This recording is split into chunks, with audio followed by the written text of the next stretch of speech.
Human body जो भी होगी कंटेन्स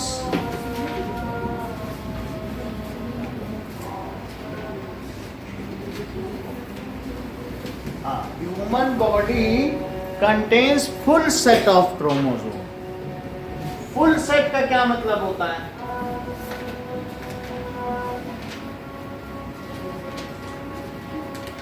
तो ह्यूमन बॉडी में जितने भी सेल्स हैं, जैसे हमारी बॉडी के जितने भी सेल्स हैं, उन सब में 23 पेयर्स ऑफ क्रोमोसोम्स होंगे। तो एक क्रोमोसोम ये एक पेयर है, ये 2 पेयर है, ऐसे ये 3 पेयर है, और ऐसे चलते चले जाओ तो टोटल कितने पेयर हो जाएंगे बताइए? 23 पेयर ऑफ क्रोमोसोम्स। ये मान लीजिए फादर की बॉडी है, और ये कैसा है? मदर की बॉडी के हर सेल में बता रहे हैं। तो मदर की बॉडी के हर सेल में भी कितने होंगे? 23 पेयर होंगे। अच्छा, हर क्रोमोसोम में 2000 जीन होते हैं। उत्कर्ष जीन का क्या काम है? ट्रेट, मतलब हमारा कोई भी ट्रेट है, जैसे हमारी उठी हुई नाक है या अंदर की तरफ नाक है, कोई भी है, तो हमारी बॉडी में 50,000 जीन है, और उस हर एक क्रोमोसोम में 2000 जीन है, उससे डिटरमाइन होते हैं। तो ये देखो ऐसे बहुत सारे होंगे। ये मदर का है, तो इसमें भी कितने बोलो? 23 पेयर ऑफ क्रोमोसोम। जैसे मान लीजिए ये फादर के पास 23 पेयर है, ये आए कहाँ से? फादर के भी तो मम्मी पापा होंगे। तो ये जरूरी नहीं है कि ये जो पहला सेट ऑफ क्रोमोसोम हो वो एक जैसा ही हो। दिखने में एक जैसा होगा, पर हो सकता है कहीं कहीं कुछ इधर उधर दोनों में परिवर्तन हो, थोड़ा थोड़ा अलग अलग होगा कि नहीं? हाँ, एक साथ ही, बट इनके भी मम्मी पापा हैं और इनके भी मम्मी पापा हैं, तो इसलिए इन्होंने किससे पाए? अपने मदर फादर से। अच्छा, क्या जैसे तुम्हारी ये नाक का ऐसा शेप है, तो वो तुम्हारी मम्मी से मिलता है कि पापा से? किसी न किसी से मिलता हो, क्योंकि दोनों हमें कंट्रीब्यूट करते हैं। हमारे चेहरे का कुछ ना कुछ चीज़ मम्मी से मिलती है और कुछ चीज़ें किससे मिलती हैं। तो यहाँ ये पेयर में है, लेकिन इन दोनों में जो डोमिनेंट ट्रेट होगा वो बच्चे में आएगा। मान लीजिए माँ की नीली आंखें हैं और पिता की काली आंखें हैं और बच्चे की काली हो गई, तो इससे क्या पता चलता है कौन सा ट्रेट डोमिनेंट है? फादर का। और इसी तरीके से जैसे माँ के पास आप समझ लीजिए ब्लॉन्ड हेयर है, सुनहरे बाल हैं, वो फ्रांस से आई हुई हैं, और पिता के काले बाल हैं, और उस केस में ब्लॉन्ड हेयर बच्चा पैदा हो गया, बारहवीं गर्ल। तो इस समय बताओ किसका? मदर का। तो हमें आधे ट्रेट्स जो डोमिनेंट ट्रेट ही हमें आएगा, रिसेसिव नहीं आ सकता। कौन सा आएगा? जबकि यहाँ चीज़ें पेयर में हैं। समझ में आया? लेकिन इस फादर को देखने में फादर का शेप देखो, और फिर देखो अरे नीली आँख इसके पापा की है। हाँ, नीली आँख डोमिनेंट, माँ की काली। मतलब ऐसे मैं बता रहा हूँ, तो तुम देख के पता लगा सकते हो। तुमको देख के तुम्हारे मम्मी पापा को खड़ा करके पता लगा सकता हूँ कि कौन सा ट्रेट किससे आया है, तो कौन सा फीचर डोमिनेंट फीचर होगा। तो उसमें बात समझ आ गई कि नहीं? अच्छा, ये तो पूरी बॉडी सेल में है हमारे, किसमें है?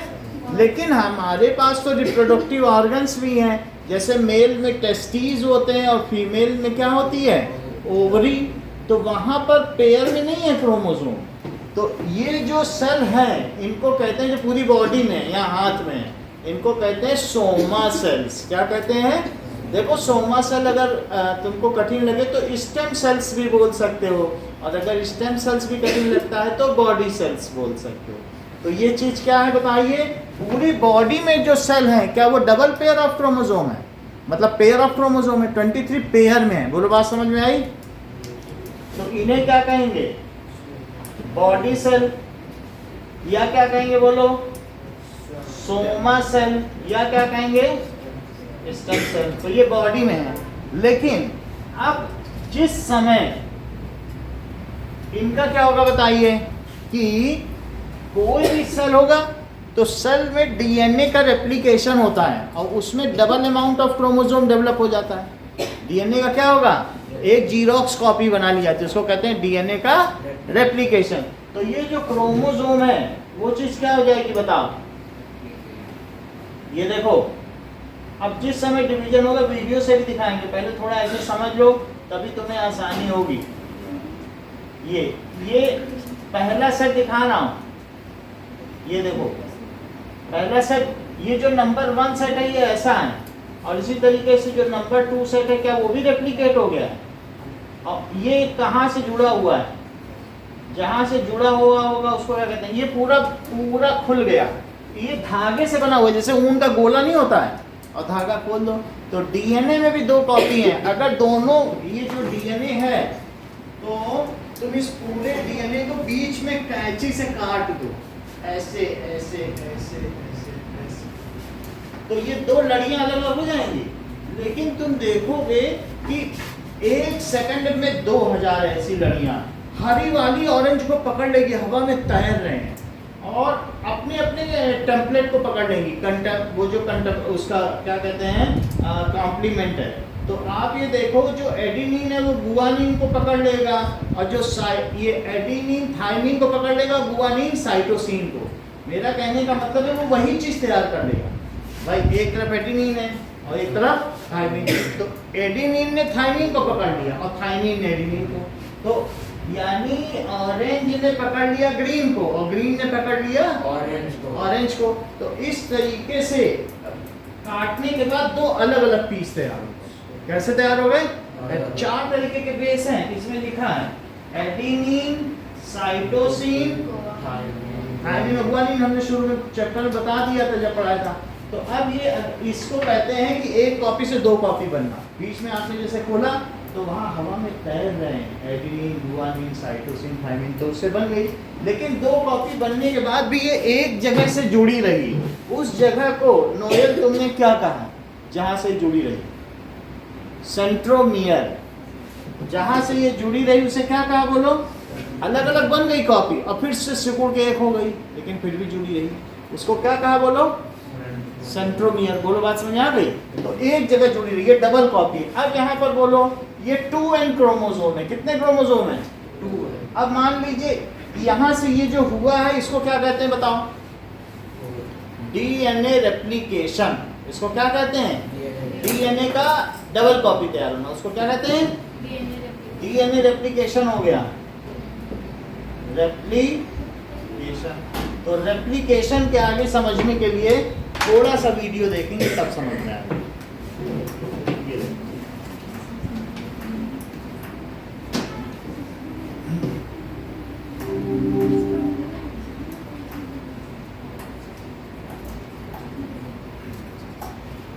Now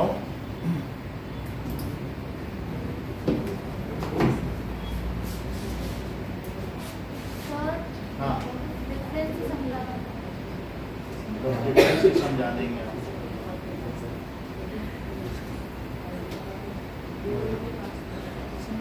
Now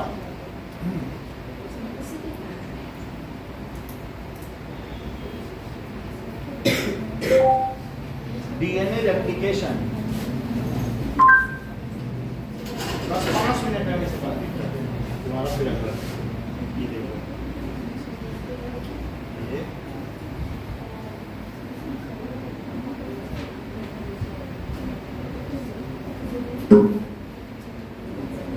Brace 3.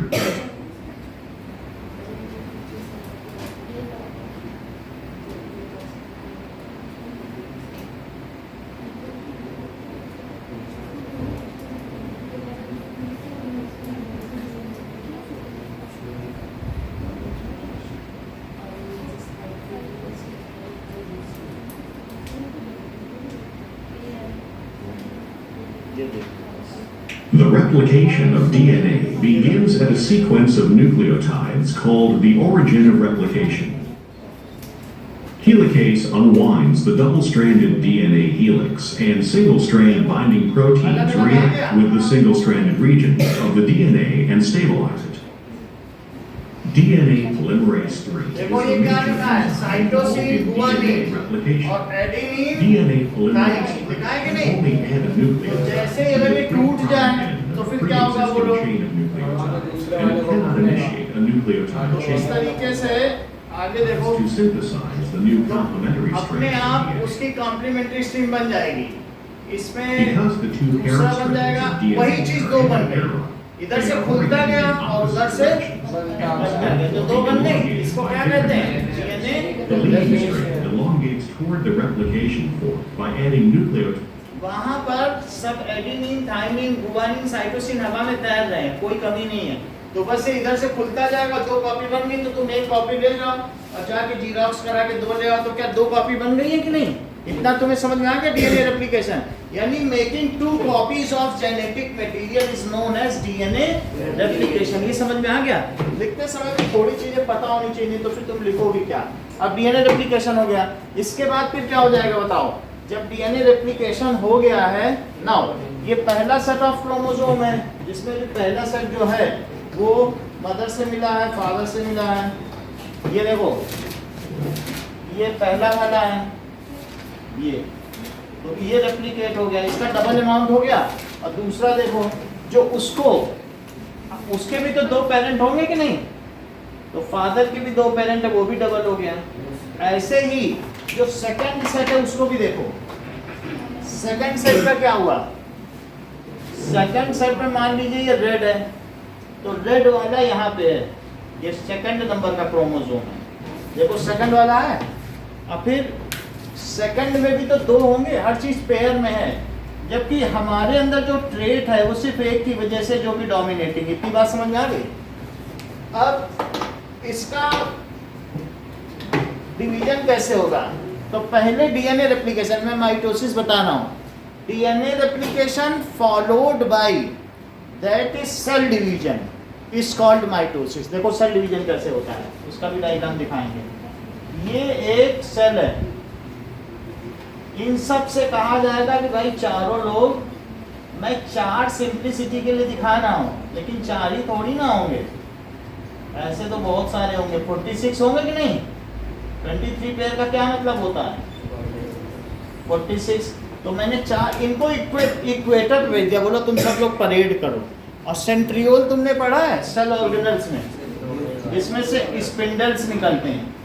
तो एक स्पिंडल यहाँ जुड़ जाएगा, एक स्पिंडल यहाँ जुड़ जाएगा, एक स्पिंडल यहाँ जुड़ जाएगा, और एक यहाँ, और एक स्पिंडल यहाँ। ये सेंट्रियोल यहाँ तैर रहे हैं, वो पोल्स पे चले जाएंगे। ये इक्वेटर है और ये पोल है, नॉर्थ पोल और साउथ पोल। और फिर ये चारों चले जाएंगे और फिर ये पकड़ खींचने लगेंगे, चलो अब अलग अलग हो जाओ तुम लोग। तो यहाँ 2n है क्रोमोसोम, क्योंकि डबल है ना। यहाँ कितना है?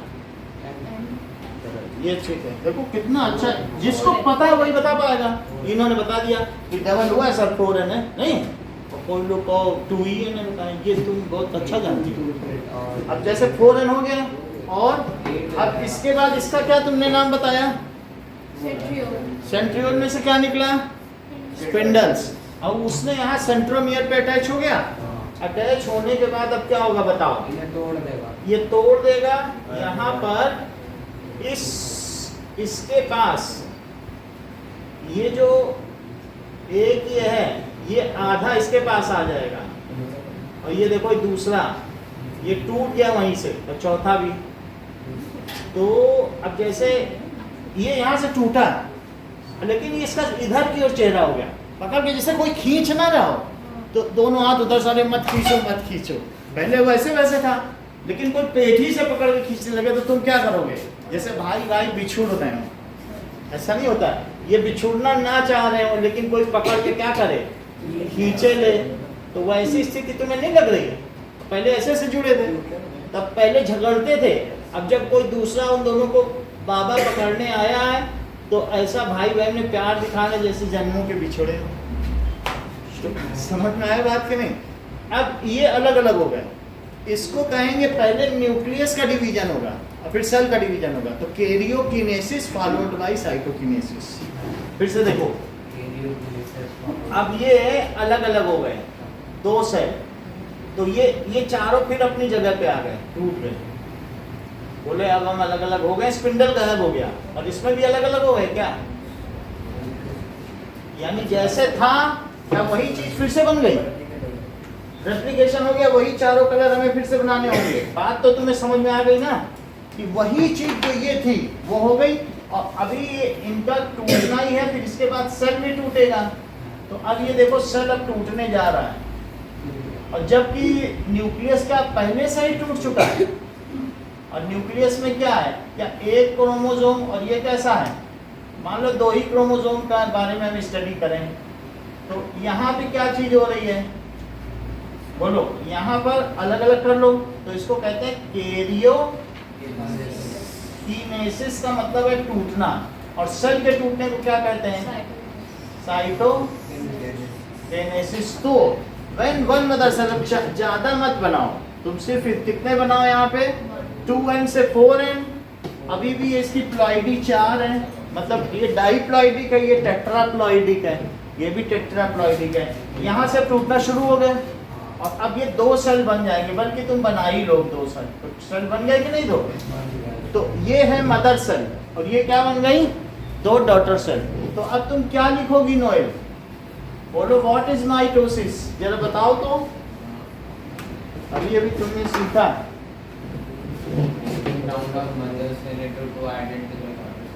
यस, दैट इज डिवीजन, ठीक है, या स्प्लिटिंग ऑफ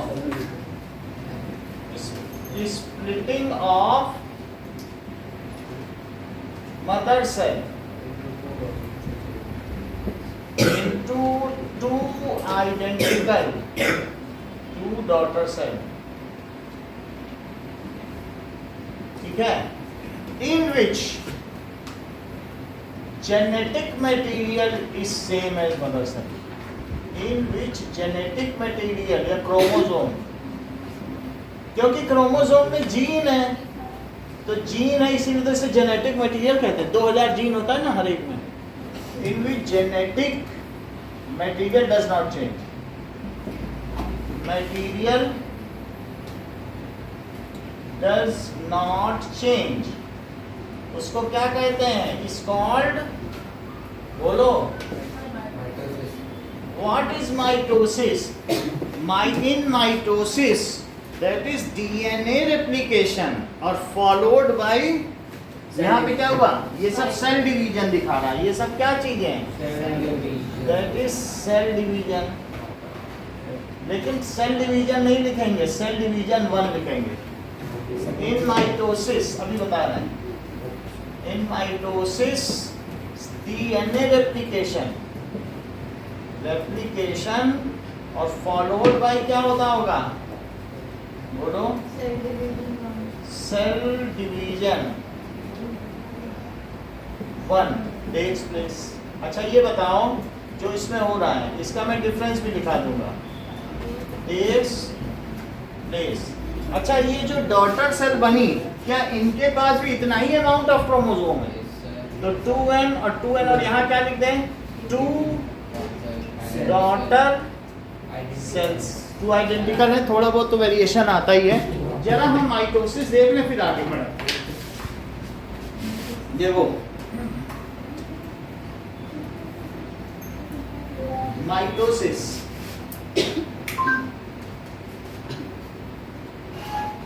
ये देखो, ये तो मैं अच्छे से बता दूंगा।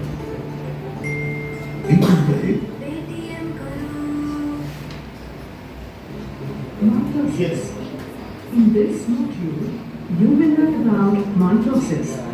Mitosis is a process of cell division that makes possible regeneration of body parts. To elaborate, mitosis is the separation of nuclear chromosomes into 2 identical daughter nuclei. It is divided into 4 key phases. Prophase. This period is called. सबसे पहले देखो, This period is called interphase. In interphase, the genetic material of a cell increases. Genetic material doubles, Prophase. उसको क्या कहते हैं, DNA replication. During prophase, genetic material double हो the गया, देखो chromatin condenses and becomes short and thick to form chromosomes. क्या बोलो, Each chromosome बताओ, has 2 पेयर में है? sister chromatids joined together at the centromere. वो जो भी The है दोनों पेयर में है कि nucleus नहीं, disappears and the देखो। nuclear membrane. दो सबके अपने अपने पेयर हैं, मतलब इसका वो पीछे दिख रहा होगा। तो हर एक चीज डबल हो गई है। अब बोलो वो कहाँ जुड़ा हुआ है? सेंट्रोमियर, जहाँ जुड़ा हुआ है ये सेंट्रोमियर, अब फिर यहीं से टूटेगा, स्पिंडल यहाँ अटैच हो जाए। अब देखो, तो अब यहाँ पर बताओ इसकी प्लॉइडी कितनी है? 4। पहले डाइप्लॉइड था और अभी क्या हो गया? टेट्राप्लॉइड। अब जरा देखो, फिर इसके बाद क्या होने वाला? Pain starts to break down. अब देखो इस पे, अब तुम ये देखो सेंट्रियोल कहाँ जा The रहा है? centrosomes सेंट्रोसोम with भी their कह सकते हैं। centrioles सेंट्रियोल move कहीं रहा है ना? apart to the opposite poles, forming a spindle between them. अब देखो ये लोग परेड कराएंगे अब। During metaphase, ये microtubules of the spindle interact with chromosomes. बताओ ये क्या This causes the इक्वेटर पे आगे chromosomes बताओ to सारे। move in a line along the middle of the cell अब ये or कहाँ the जुड़ेगा? equatorial plate. Sister chromatids are equator पे held देखो at जुड़ the भी गया। centromere अब ये खींच to लेगा cover इसको। the presence of protein structures called kinetochore at the surface.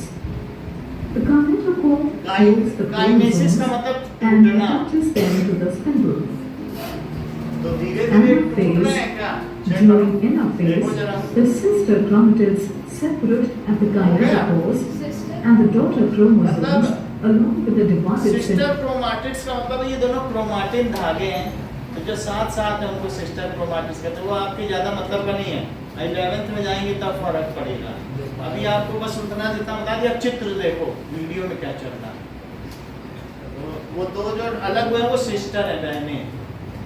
ये देखो Centromere अब देखो भाग रहे moves हैं towards the opposite poles एकदम as अपोजिट the हो गए, छतरी microtubules पलट गई rise. बारिश The में। poles of the spindle also move apart and देखो, help to अब separate धीरे the धीरे क्या दो chromosomes. न्यूक्लियस बन जाएंगे। As the chromosomes separate completely into two देखो। sets, one at each pole, anaphase is considered complete.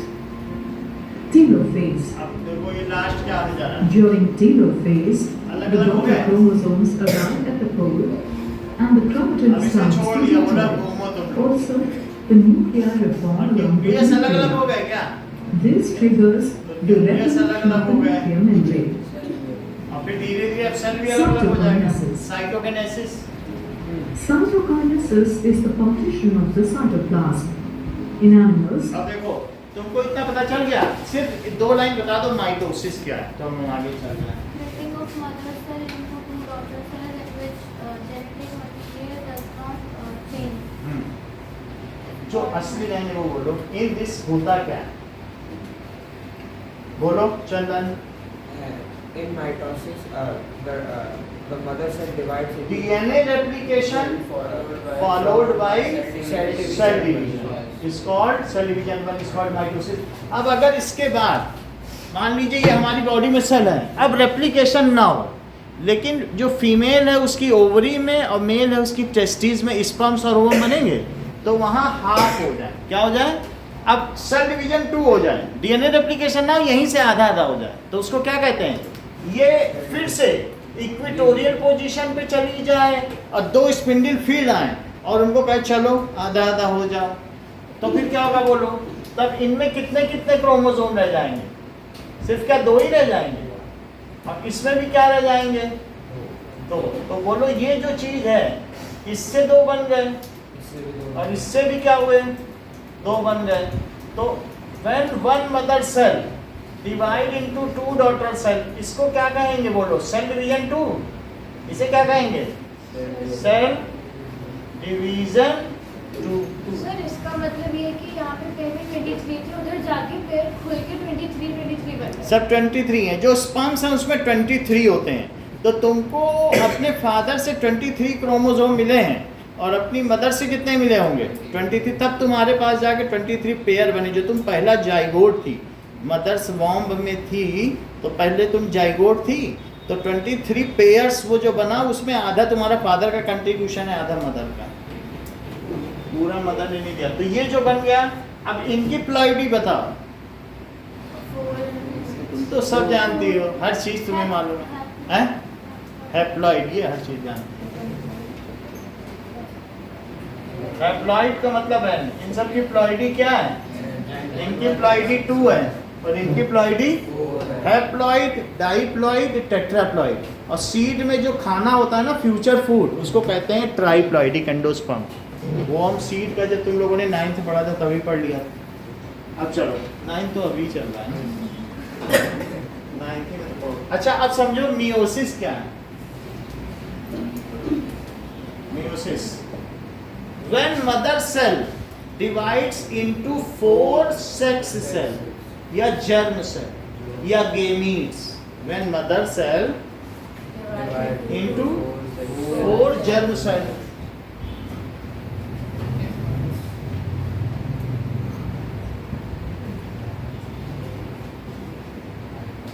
into 4 germ cell या sex cell या gametes। ये सब रिप्रोडक्टिव ऑर्गन्स में ही होगा, बॉडी सेल्स में नहीं होगा। देन इट इज कॉल्ड, इसे क्या कहेंगे? Meiosis। In this genetic material, sentence पूरा करो Noel. In this genetic material reduces to half of its initial amount। जितना शुरू में था उसका कितना हो गया है? यहाँ 23 पेयर है और वहाँ कितना है? सिर्फ हमने तो 2 ही दिखाए, लेकिन जिसे पूरा दिखाना पूरा भी दिखा सकते। समझ आ गई बात कि नहीं? In this सेंटेंस पूरा करिए अरविंद। भाई चेहरा देख के हम क्या करेंगे, हम तो सेंटेंस हमें चाहिए। बस in this genetic material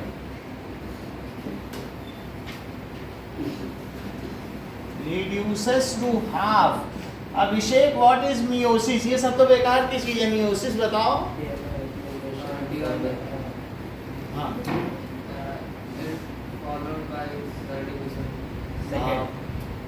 cell division 1 plus cell division 2, DNA replication followed by, यहाँ पे क्या हुआ? सेल डिवीजन 1 और ये क्या हुआ? Is called meiosis. समझ में आ गया? DNA replication plus cell division 1 plus cell division 2 is called meiosis। अब इसका डिफरेंस समझा देंगे, इतना काफी है तुम्हारे लिए। अगला बोलो।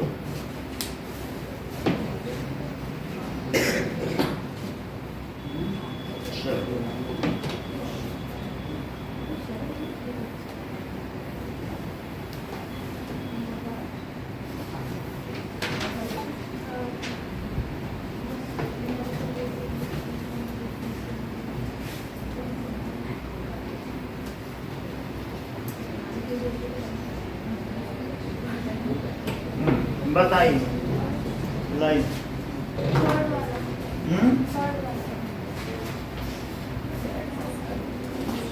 थर्ड क्वेश्चन देखिए कि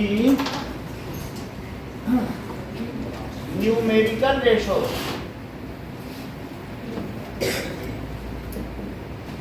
of displacement to distance move. तो अब ये बताओ, ये है एक ऐसे सर्कुलर पाथ में जा रहा है, तो क्या यही पाथ लेंथ है? या पाथ लेंथ का दूसरा नाम क्या है? Distance move. और ये क्या है? डिस्प्लेसमेंट। तो ये मान लो 15 मीटर है और ये 10 मीटर है, लेकिन किसी किसी केस में अगर वो सीधा चले तो डिस्टेंस मूव्ड भी कितनी होगी? और डिस्प्लेसमेंट बराबर है, दोनों ही 10 मीटर होंगे। तो ऐसी स्थिति में हमसे किसका किसका रेशो पूछा है? ऊपर डिस्प्लेसमेंट को रखवा रहा है, डिस्प्लेसमेंट, और नीचे किसको रखवा रहा है? अच्छा ये बताओ, इन दोनों में ज्यादा कौन सी क्वांटिटी हो सकती है? डिस्टेंस। और कभी कभी इक्वल भी हो सकती है। अगर मान लो ऊपर 10 है पहले केस में, नीचे 15 है, तो क्या ये लेस देन 1 होगी कि ग्रेटर देन 1? बोलो। ये हमेशा सही बता देंगे। देखो तुरंत बताएं इन्होंने लेस देन 1 2 बाई 3.67 है नहीं, हर चीज का इसका मिश्रा को आती है। तो इस तरीके से इट इज लेस देन 1। और ये देखो यहाँ दोनों 10 बाई 10 है, तो ये कितना हो गया 1। तो इस तरीके से हम देख रहे हैं या तो ये लेस देन 1 होगी, और अगर ये they are moving in one direction in linear path, लौटे नहीं, लौट गया तो डिस्प्लेसमेंट कम होने लगेगा। तो इस तरीके से या तो ये लेस देन 1 होगी और या इक्वल टू 1। तो इसका ऑप्शन कौन सा करेक्ट है?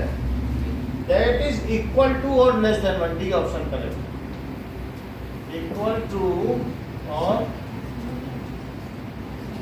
Less than 1। और पूछो, चलो आगे देखते हैं। Now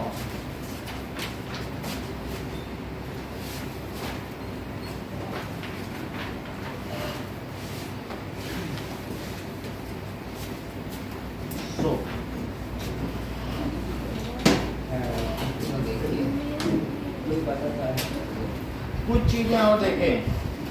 that is the ratio of gravitational force by moon का भी देखना है और साथ में अर्थ का भी।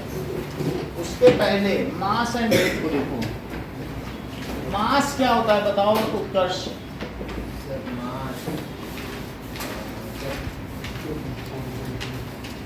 बोलो।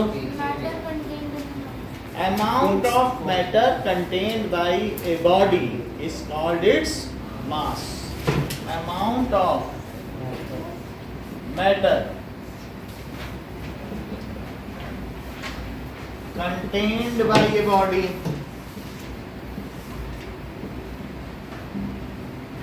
is called its mass. So what is force?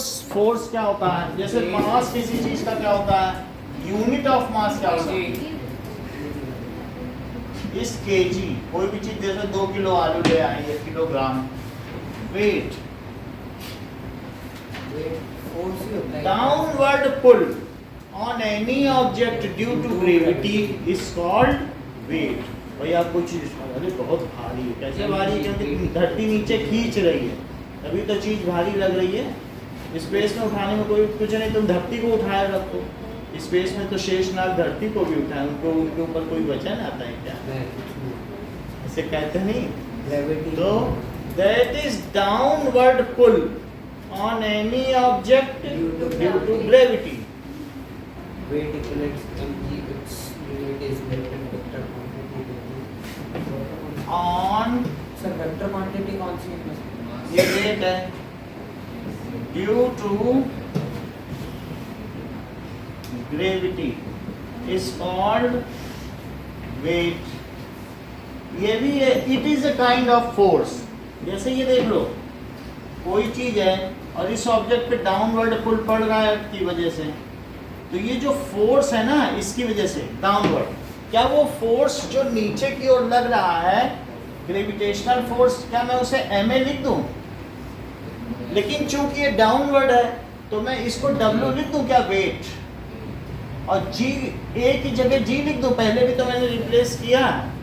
तो अगर डाउनवर्ड पुल है तो उसे मैं fg ना कह के वेट भी कहने की हमें सुविधा दी गई है। डाउनवर्ड पुल को क्या कहा जा सकता है? वास्तव में ये फोर्स ही है। तो वेट एक फोर्स है, और फोर्स कैसी क्वांटिटी है? वेक्टर या scalar. So it is vector quantity. Vector quantity. It is denoted by W.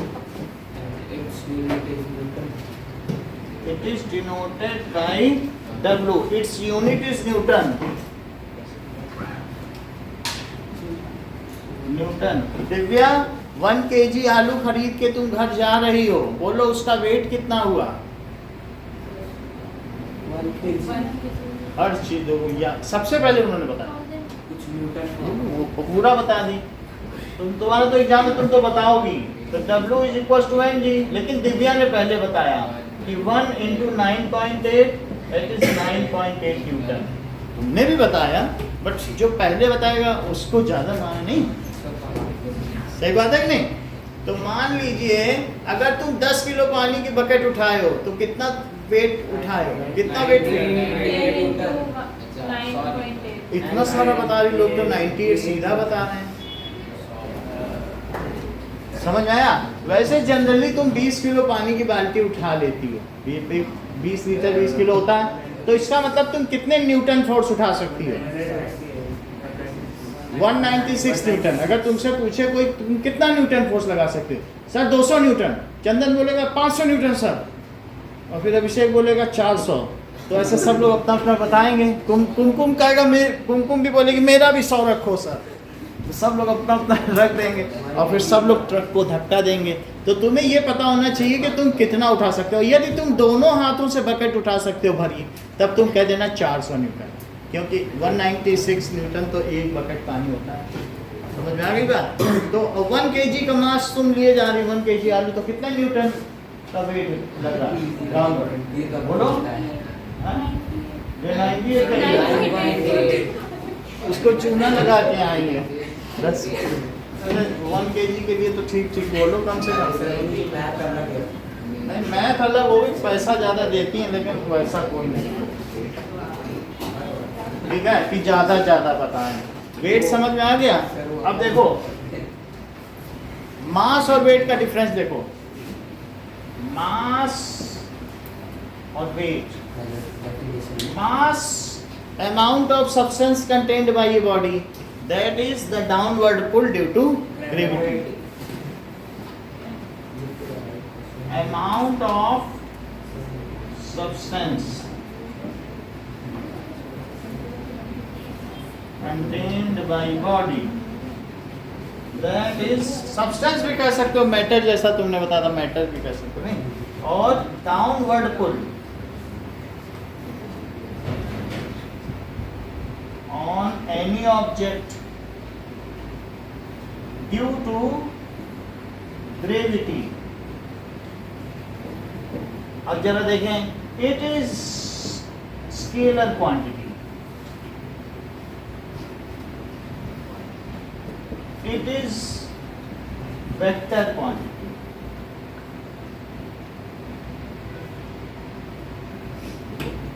its unit is kg, its unit is newton. अच्छा, mass of an object does not vary. लेकिन अगर तुम चांद पे चले जाओ तो लोग बहुत उछलते हैं, बहुत हल्का हल्का, तो हो सकता है बहुत बड़े बुल को भी उठा लो, हाथी को भी उठा लो, क्योंकि 1/6 ही वहाँ वेट रह जाता। तो और जबकि सूरज में 10 हाथियों को मिल के भी एक सुई उठाना मुश्किल है। सूरज में मजाल है कि हिला के दिखा दें, इतना ग्रेविटी है। तो वहाँ पर अगर एक तिनका गिर गया है गेहूं का, तो हम लोग नहीं उठा सकते, इतना ग्रेविटी है। तो आप समझ गए कि नहीं?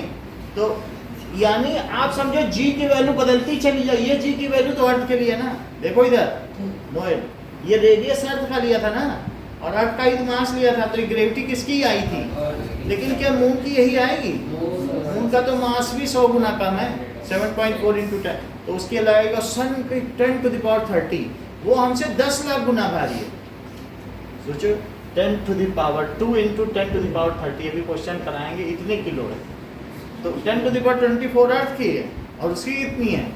30, 10 लाख गुना भारी। जैसे घड़े में एक सरसों का दाना डाल दो, ऐसे ही तो धरती है सूर्य के सामने। तो धरती कैसी बताओ? एक सरसों का दाना डाल दो एक घड़े में, तो उतनी बड़ी बस।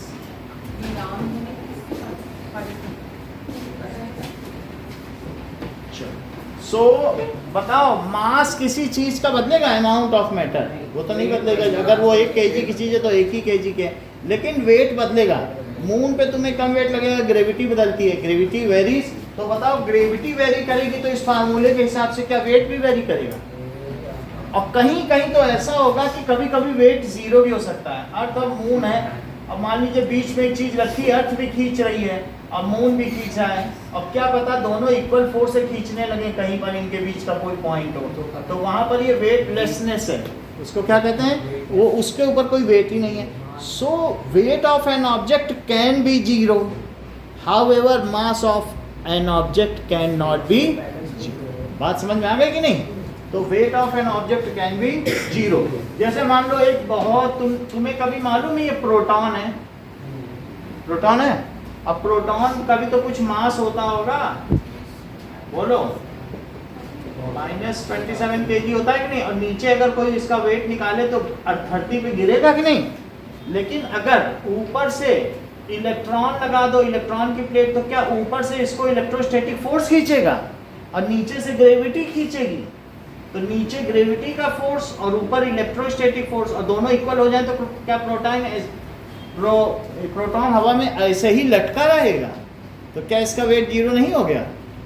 मतलब पॉजिटिव चार्ज को कौन अट्रैक्ट करता है बताओ, negative charge.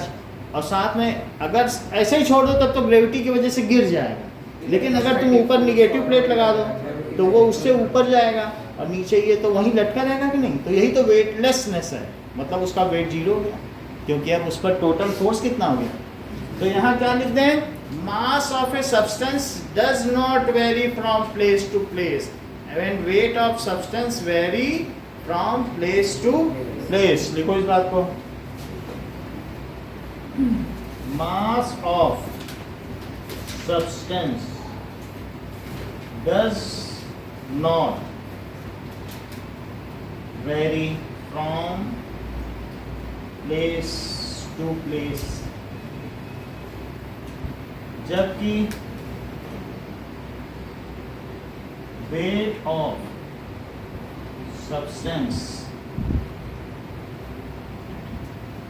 vary from place to place। और ए अभिषेक और क्या डिफरेंस है बोलो। मास can not mass of substance can, क्योंकि उसमें कुछ तो अमाउंट ऑफ मैटर होगा। और वेट इन सर्टेन केसेस, जैसे मैंने यहाँ बताया, may be 0। Mass of an object can never be 0, जबकि weight of an object can be 0 Weight in certain cases. of object may be 0 in certain case। देखिए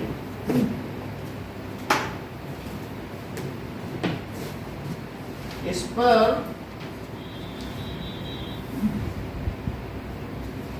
10.4 आप book में 9.4 देखो, question दिया है एग्जाम्पल।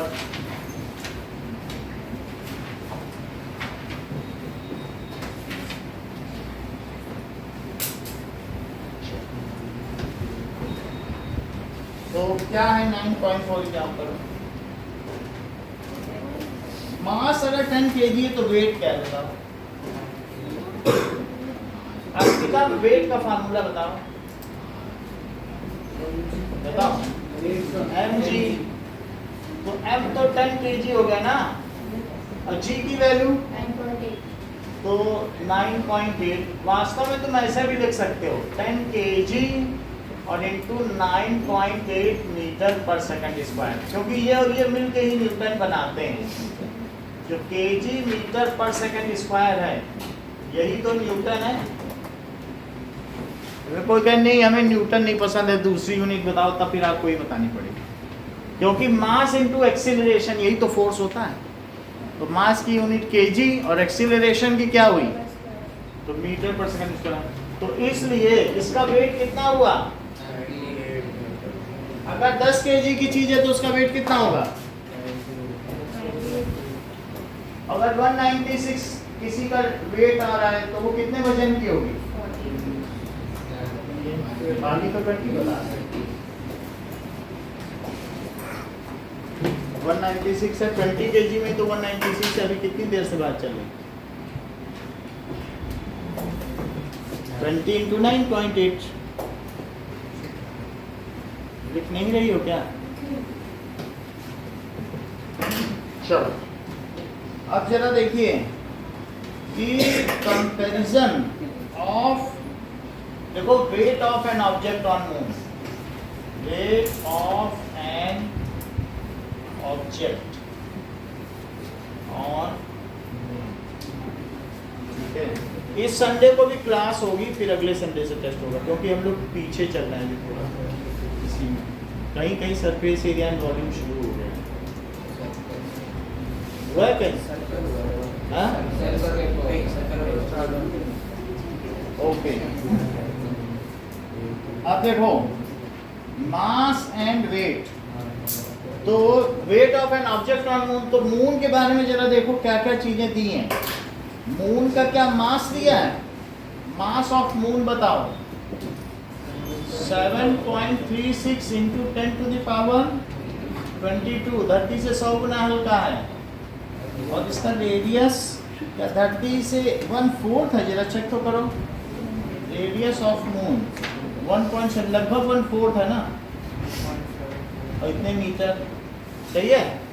तो अब हमें क्या चाहिए कि वेट ऑन मून, देखो बुक में किसका किसका रेशो निकाला है, तो आप चाहे ऐसे कर लें कि force on moon upon force on earth, तो मून और अर्थ उसे तो वेट ही बोलोगे कि नहीं, फोर्स को क्या बोलते हो, वेट। तो अब हम इसको क्या लिखने बताइए, वेट ऑन मून और वेट ऑन अर्थ। अच्छा फार्मूला तुमको अलग अलग पता है दोनों का, वेट ऑन मून का जी तो वही लगेगा, और अगर ये मून है तो एक ऑब्जेक्ट मून पे रखो तो उस देखो कितना एक्सपीरियंस कर रहा है, और एक अर्थ पे रख के देख लो तो देखो कितना एक्सपीरियंस कर रहा है।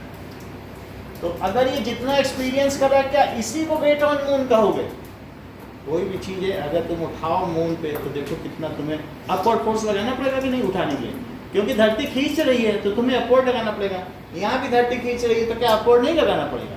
तो इसे क्या कहोगे, जब तुम इक्वल फोर्स लगा लोगे जितना वेट ऑन अर्थ है, तभी तो तुम किसी चीज़ को उठा पाओगे। मैं इस पेन को कैसे उठा पा रहा हूँ, क्योंकि जितना इसका वेट है उतना ही फोर्स मुझे ऊपर लगाना पड़ रहा है, तभी तो मैं उठा पा रहा हूँ। अगर तुम 1 kg की चीज़ को उठाना चाहती हो दिव्या, तो तुम्हें अपवर्ड में कितना फोर्स लगाना होगा, माइनस प्लस नहीं, बस अपवर्ड हमने बोल दिया। बोलो, ये बता ही नहीं रहे कितना फोर्स, फोर्स ये केजी में बताती, 9.3 न्यूटन में तो बता दिया करें भाई। अगर उसको वेट में कन्वर्ट कर लें, क्योंकि फोर्स तो वेट होता है ना, केजी में तुम फोर्स लगाओ। 1 kg को चीज उठाना चाहोगी तो 9.8 न्यूटन लगाना, वेट के बराबर अपवर्ड अपोजिट, तभी तो वो दोनों फोर्स बैलेंस फोर्स हो जाएंगे ना, और नेट फोर्स 0 हो जाएगा, फिर चीजें उठ जाएंगी। अगर 2 kg की चीज उठाना चाहोगी तो बोलो 19.6 न्यूटन लगाना पड़ेगा। बात समझ में आ गई कि नहीं। तो इस तरीके से यहाँ देख लो कि वेट ऑन अर्थ, मान लीजिए आप और सुहाना में, सुहाना का वजन 2 किलो ज्यादा है, तो क्या इनका वेट भी ज्यादा होगा, क्योंकि मास तो रहेगा ना। तो the thing which is heavier its mass will be heavier. बोलो, बात समझ में आ गई कि नहीं। तो वेट ऑन मून को क्या लिखें, बोलो, G mass of object, mass of moon upon radius of, बोलो उसका ये फार्मूला, ठीक है। अब देखो है वही फार्मूला, ये रेडियस ऑफ मून है, ये क्या है बोलो, और यहाँ क्या लोगे, रेडियस ऑफ अर्थ। तो वेट ऑन अर्थ के लिए फार्मूला बताओ, वही जो वेट है वो कुछ नहीं, ग्रेविटेशनल फोर्स ही तो है। आप वेट ना बोलो तो Fg बोल दो, इसकी बात है, कोई मतलब नहीं, क्योंकि जो फोर्स लग रहा है इस चीज पे नीचे, वो क्या ग्रेविटेशनल फोर्स नहीं है, उसी को तो हमने वेट कह दिया नहीं। तो downward force experienced by a body, it is also known as gravitational force, it is also known as weight. जो बोलना चाहो, जो तुम्हारी पसंद हो बोल दो, या तो Fg भी बोल सकते हो या वेट भी बोल सकते हो, ठीक है। बोलो, बात समझ में आ गई। तो बोलो यहाँ क्या लिखे नोएल,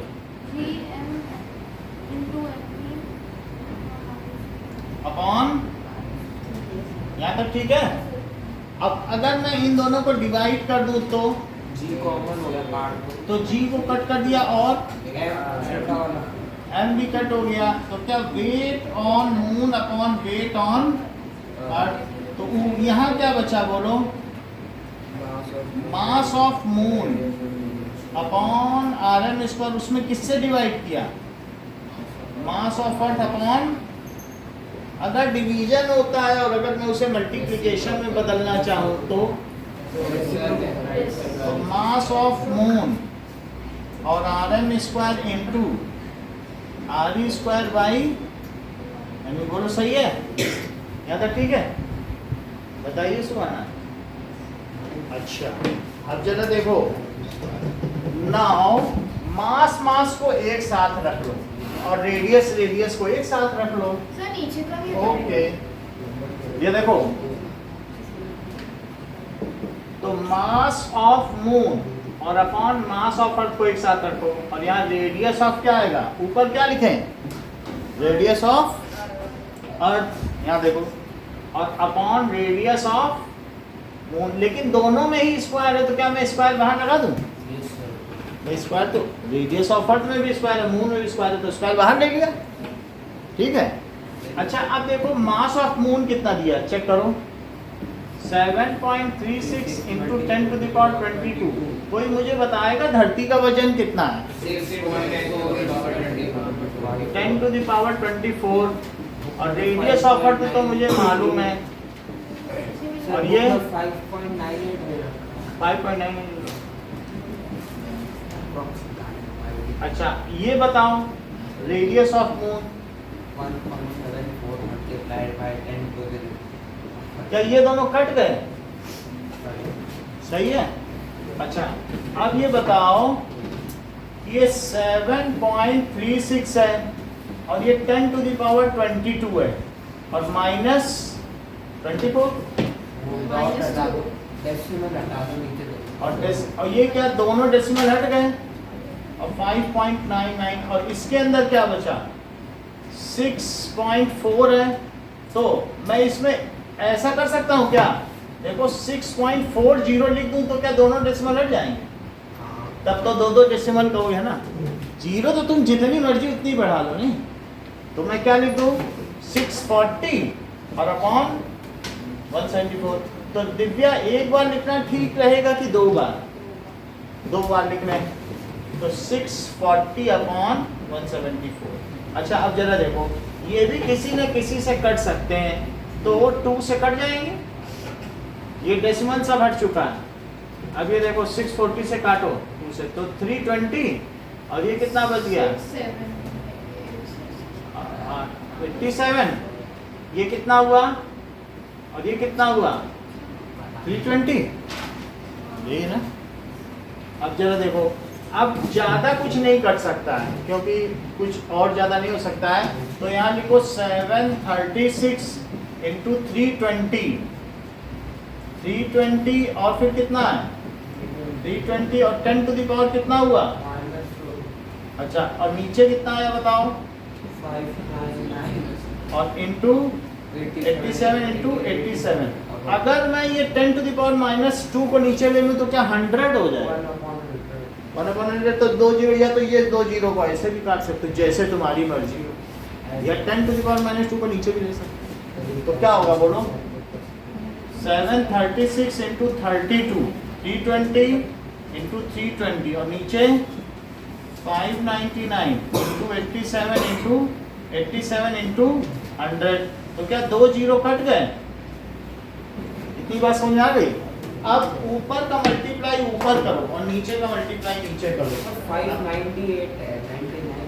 हम आपको कैलकुलेटर दे रहे हैं, आप लोग इसको कैलकुलेट करें, पता करें।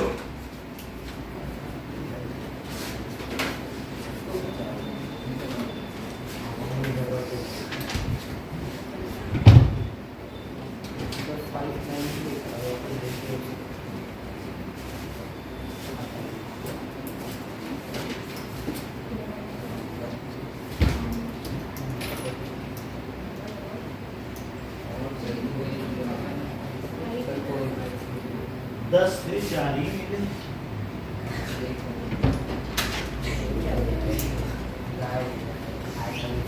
इधर कोई भूल गया।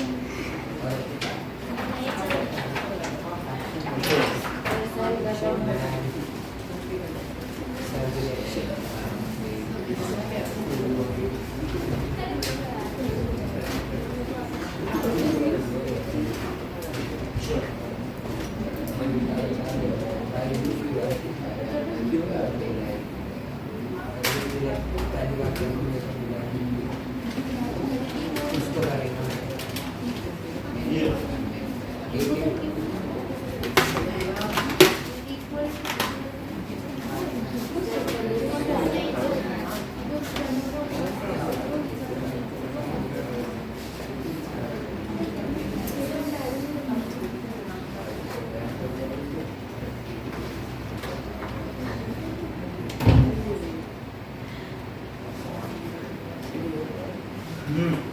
का ऊपर मल्टीप्लाई करो, नीचे का नीचे।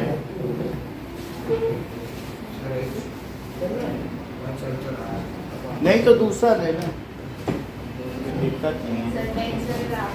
ये लो।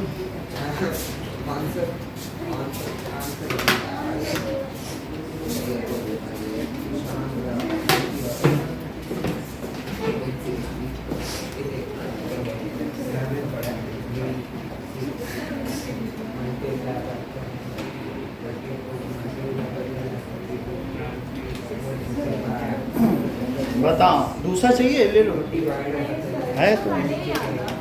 अच्छा ठीक है, ऊपर का बताओ तुम। 736 वो तो इतना ही था, इतना ही आया। 75 यही है, नीचे का देखो।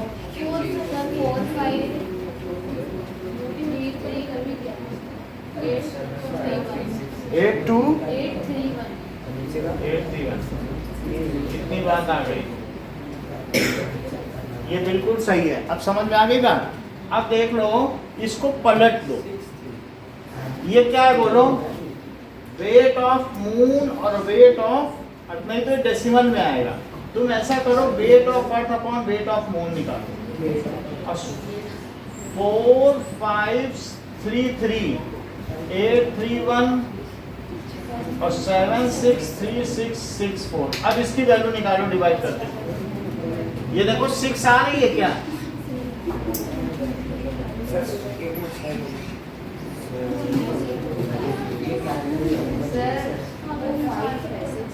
कहाँ पे? बताओ।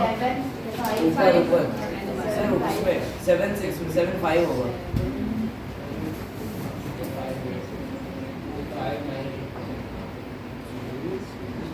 अब इसको डिवाइड कर दो।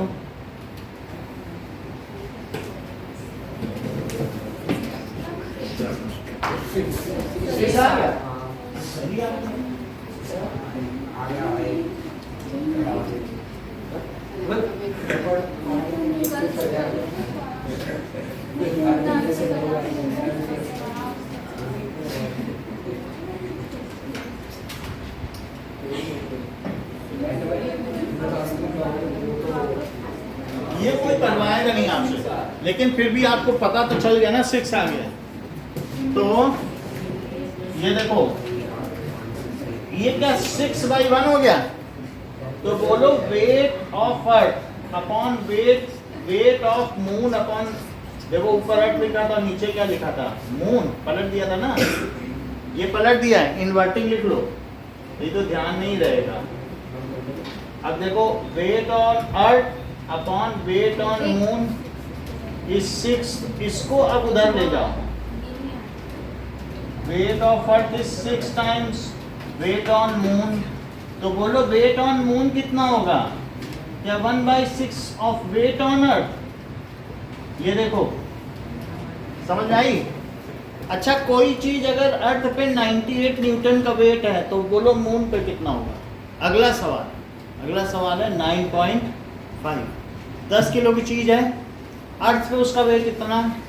तो मून पे वो हल्की हो जाएगी ना, तो that is weight on moon is 1/6 than weight on earth. 1/6 हल्की हो जाएगी। अगर तुम्हें उठाना यहाँ भारी है तो वहाँ तुम जैसे 6 उत्कर्ष को मैं उठा लूंगा, कहेंगे 7 हो जाओ, प्लेट पे बैठ जाओ, उठाएंगे। सो वेट ऑन, क्या लिखे बोलो? वेट 16.3 kg का उत्कर्ष ऑन मून इज, केजी थोड़ी बदल जाएगा, तुम तो मास ही बदले दे रहे हैं। Weight on moon is 1/6 of weight on earth. बोलो, बात समझ में आ गई? ये बहुत बड़ी चीज है। अब इस पर अगला क्वेश्चन देखो, क्या क्वेश्चन दिया है। कैलकुलेटर ले रहे हैं, अगला क्वेश्चन देखिए 9.5 देखिए। सो एग्जाम्पल 9.5 देखो,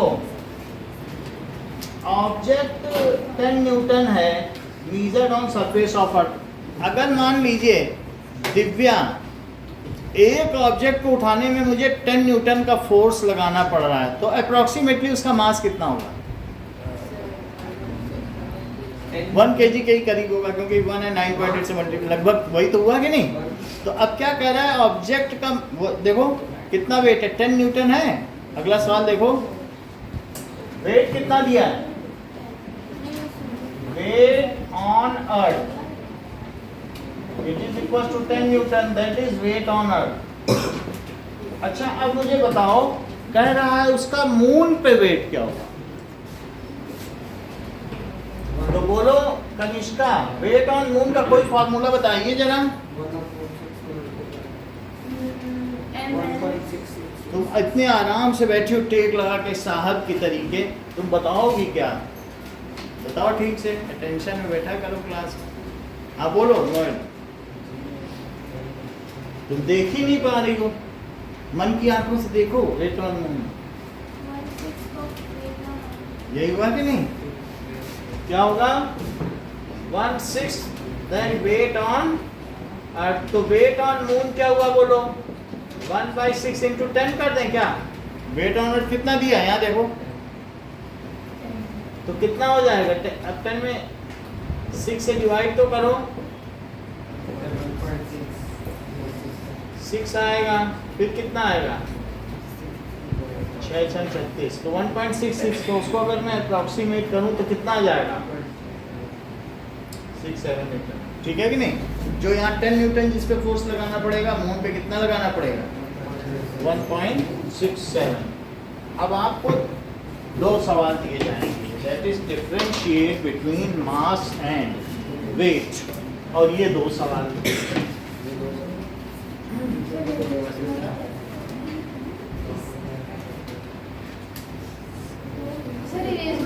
अच्छा ठीक है, देखो differentiate between mass and weight. If mass of an object is 10 kg, what is its weight on earth? अर्थ पर इसका कितना वेट होगा? So if wait of an object on earth is 10 Newton, what is its weight on,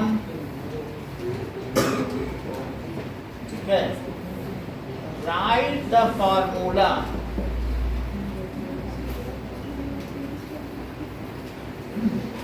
relation between weight of an object on earth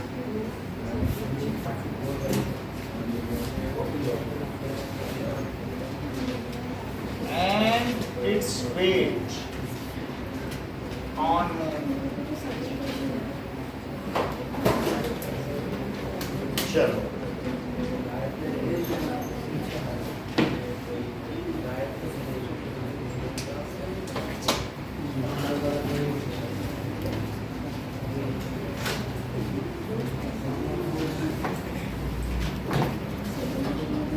lie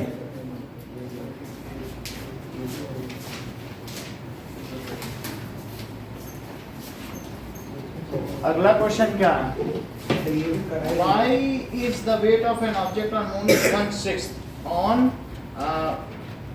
so that is mass of moon. So mass of moon is about 100 times lesser है कि नहीं, than mass of earth, so weight of an object is 1/6 of weight of object on Earth. Weight of object on moon is 1/6 of weight of an object on Earth. ये reason लिखना पड़ेगा। कोई पूछेगा भाई क्यों इतना कम है, क्योंकि वो हल्का है और हल्की चीज अपनी ओर उतने अच्छे से थोड़ी ना खींचेगी। जैसे सन खींच लेगा, सन तो और अच्छे तरह से खींच लेगा। सन पे हम खड़े हो तो वो ऐसे खींचेगा ना, तुम बिल्कुल चिपक के वहाँ बिल्कुल फ्लैट बन जाओ। तुम्हारी ये जो पीछे की स्पाइनल कॉर्ड है काम नहीं करेगी, वो खींच लेगा एक साथ तुमको पूरा, बिल्कुल चपटी चटाई बन जाओ। अब देखो Now, 7th क्वेश्चन देखिए एक्सरसाइज का। What is importance of universal law of gravitation? ये आपको बता दिया गया है। So, जो आपको एप्लीकेशंस बताए गए वही इम्पोर्टेंस है, कि जैसे ये us to earth, जैसे मून रिवॉल्व्स अराउंड अर्थ, हाँ ये Tide occurs due to that is revolution of moon and sun around. तो क्या है, that is the importance. क्या क्या importance बताइए। the tide occurs due to the moon of gravitation force, due to revolution of moon around earth and revolution of earth around sun. ये बात लिखनी पड़ेगी, मैं लिखाता हूँ। चलो, that is importance लिखो कि what is the importance। 7th question of exercise, that is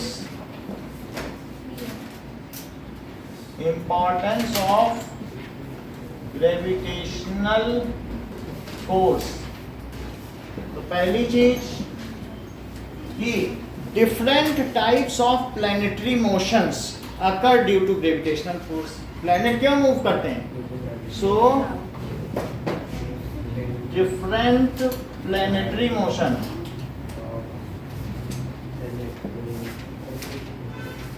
and ये चीज क्या है, planetary motion and motion of satellites। Satellite जैसे मून एक सैटेलाइट है, is due to gravitation। और दूसरी चीज क्या है कि earth binds us due to gravitational force. Earth हमें बाइंड करती है ग्रेविटी की वजह से। और तीसरी चीज क्या है, जमा करो दिशिता। सो टाइड्स अकर, हाई टाइड्स क्यों होते हैं, अर्थ binds us due to gravitational force। और नहीं तो अगर हम एक बार उछल लें तो उसने तो अर्थ हमें नहीं पकड़ेगी। पैर पर हम तो जंप कर रहे थे, बोले उसने जंप किया, निकल लिया अर्थ से बाहर, मेरा कितना बढ़िया बच्चा था, पता नहीं जंप क्यों कर गया वो। ऐसे बोलेंगे कि नहीं, अर्थ ही से बाहर चला गया। अब तीसरी चीज, high tides occurs due to motion of moon around earth and motion of earth around sun। high tides and low tides। फिर जब वो चला जाता है तो लो टाइड हो जाती है, फिर पानी गिर जाता है। देख लो पानी है, ये धरती में कहीं कहीं पानी है, तो जैसे यहाँ पानी भरा है और मून आ गया तो ये पानी उछल के इतना ऊंचा आ गया। अट्रैक्शन है ना, यही तो हाई टाइड है।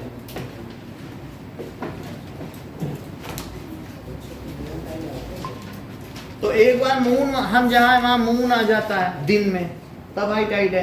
मतलब दिन में सन ऊपर आता है और रात को मून, तो 2 बार हाई टाइड आती है। दिन में 12 बजे, रात को 12 बजे। भाई 12 बजे ही तो सन ओवरहेड होगा, क्या 2 बजे हो जाएगा? नहीं सर, वो नहीं क्या तो यही रहेगी। चलो अब देखो, यहाँ देख लो तीसरी चीज, high tides occur due to motion of moon around earth and motion of earth around sun. High tides occur due to motion of moon around earth and motion of earth around sun. तो ये these are the applications. ठीक है. अच्छा एक चीज और देखो कि बोलो, ये मुझे बताओ कि WM अपॉन WG, उत्कर्ष तुम इसकी वैल्यू बताओ. 6 लिखोगी 1/6, तुम बस इतना बताओ. 6 ये करेक्ट पड़े. इन्होंने कैसे जाना, क्योंकि वेट ऑन अर्थ बड़ा है तो इसलिए इन्होंने कहा सर नीचे बड़ी चीज है, तभी तो 1/6 बोला. आपने जी लिखा था, अच्छा, मतलब जी क्या है? गलती से. तो मतलब अर्थ पे बड़ा है तो नीचे बड़ी चीज है तो बड़ा आ गया. लेकिन W क्या होता है बताओ? क्या mass into gravity, gravitational acceleration. और ये मास तो चीज का नहीं बदलेगा ना, तुम यही चीज यहाँ उठाओगे, वही पानी की बाल्टी वहां ले जाके वहां उठाओगे. तो M इंटू GE, तो क्या 1/6 ही, ये M कट गया. तो what is the relation between gravitational acceleration on earth and gravitational acceleration on moon? तो Gm Gravity on by GE is equals to 1/6. अगर आप ऐसा करो कि Gm को बताओ कितना होगा, मून पे कितना ग्रेविटेशनल एक्सीलरेशन होगा? 9.8/6. तो ये तो तुम जानते हो 9.8 होता है. तो 1/6 इंटू 9.8, तो ये कितना होगा? 6 1 is 6 और 6 6 या 36 में 3 बचा, इतने मीटर पर सेकंड स्क्वायर. मून पर इतना एक्सीलरेशन है. मतलब तुम बॉल को उछाल दो, फिर आराम से चाय पीते रहो. आ नहीं रही ठीक है पूरा. अच्छा ठीक है, आओ जल्दी आओ, अभी अगला भी तो खेलना. आ गए फिर. अच्छा ठीक, ये ले लिया, लो कैश ले लिया, आओ जाओ. ये होता है मून पे, इस तरीके से होगा कि वहाँ तुम बॉल उछाल के बातचीत करते रहो और बिल्कुल हल्का हल्का स्नोफॉल की तरह बॉल भी गिरेगी तुम्हारे सर पे. हटा नहीं सकते, तो मून पे बात कर सकते, बात नहीं कर सकते हो. मतलब जैसे कि ऐसे बात करो जैसे दो बहरी लोग बात कर सकते हैं. बहरी लोग क्या बात नहीं करते? ले जाएगा मून. हाँ? वैसे करते रहो. ठीक है. और दोनों ये जताना नहीं चाहते हैं कि बहरे हैं. ऐसे बात कर लो चुपचाप आ जाए. ठीक है.